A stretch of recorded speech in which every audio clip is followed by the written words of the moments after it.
یہ مظلومیت نہ دکھائے. چچا نے ابا کا دامن پھیلایا, قاسم کے ٹکڑوں کو ابا کے دامن میں سمیٹا اور اس کی گٹھری بنا کر لے کر خیمے کے قریب آئے ہیں. آواز دیتے ہیں بھابھی ام فروا. بس آخری جملے, اے بھابھی ام فروا. جیسے ہی بھابھی ام فروا خیمے کے در پر آئی ہے, کہا لو قاسم کا جنازہ آ گیا.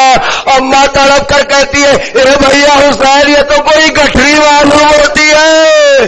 حسین کہتے اے بھابھی ام فروا, ارے میرا قاسم وہ ہے جو زندگی میں پامال کر دیا گیا. واہ قاسمہ واہ قاسمہ واہ حسینہ ماتم حسین. لبیک یا حسین لبیک یا حسین.